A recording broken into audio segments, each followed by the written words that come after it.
أول ملكة عرفها التاريخ على الإطلاق، المؤسسة الأولى لسلالة كيش، المرأة الوحيدة التي ذكرت بقائمة الملوك السومريين. حكمت لمدة 100 عام، أصبحت بعدها إحدى آلهة بلاد الرافدين العظماء، لتعبدها الشعوب لآلاف السنين. كوبابا، المرأة الحارسة. عاشت كوبابا في فجر السلالات الأول، وسميت كوبابا أي صاحبة الحانة، لأن هذه الملكة كانت صاحبة حانة في البداية، لتتدرج في المناصب بعدها حتى أصبحت ضمن قوائم الملوك التي تعود إلى حوالي 2100 قبل الميلاد، إذ أشارت الوثائق إلى أن كوبابا هي التي أسست سلالة كيش الثالثة، وكانت أول ملكة أنثى من عدد قليل جدا من النساء اللواتي حكمن في التاريخ العراقي، حتى أن معظم جداول ملوك سومر خصصت لها مكانة لوحدها وضمن سلالة خاصة بها، لكن جداول أخرى تجمعها مع سلالة كيش الرابعة التي حكمت بعد سقوط سلالة أكشاك. الآلهة الحورية الأم. اشتهرت الملكة كوبابا بهزيمتها للملك شارومتر ملك مملكة ماري في سوريا، وبذلك تكون أولى النساء التي قدن حروبا في التاريخ وانتصرن فيها، كما تمكنت من هزيمة مملكة أكشاك وضمتها لمملكتها. تزوجت الملكة كوبابا من الملك الكوتي هابلوم، لذلك يعتقد أنها من أصول كوتية، وعرفت سلالتها بالسلالة الكوتية في سومر.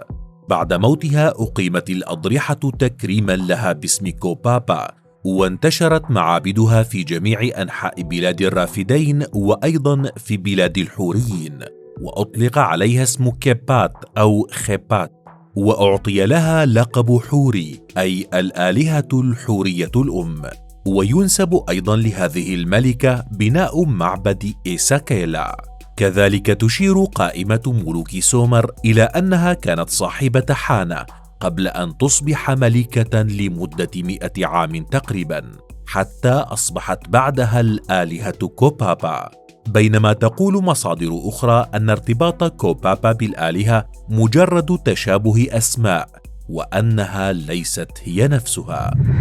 قداسة بعد الموت. بعد وفاة كوبابا حكم ابنها بوزور سوين وحفيدها أورزابابا عرش سومر، وهو الملك الذي حكم خلال فترة صعود نجم سرغون الأكدي الذي سيطر على الكثير من مناطق الشرق الأدنى في ظل سيادة المملكة الأكدية.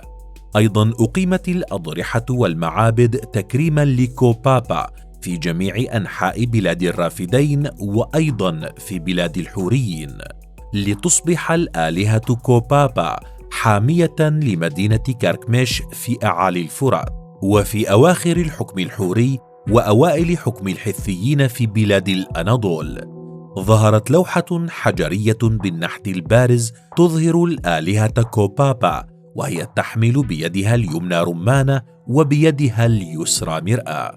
تم العثور على هذه اللوحة في مدينة كركميش، تلك المدينة التي وجدت ما بين عامي 850 و 750 قبل الميلاد، واللوحة محفوظة الآن في متحف الحضارات الأناضولية في أنقرة. وبحسب الباحث الفرنسي لاروش، فإن عبادة كوبابا استمرت لفترة طويلة في بلاد الأناضول، فقد عبدت في مملكة فيرجيا، وتطور اسمها إلى كوبيليا ولقبت باسم كيبيل الأم، إلا أن هذا القول عارضته مصادر أخرى فصلت بين كوبابا وكوبيليا.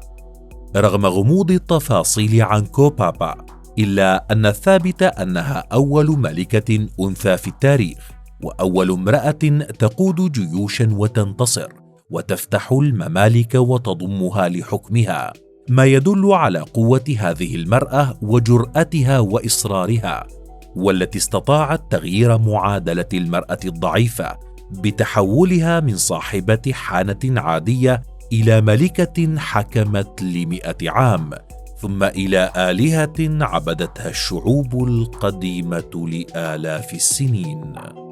وأنت، هل كنت تعرف الملكة كوبابا من قبل؟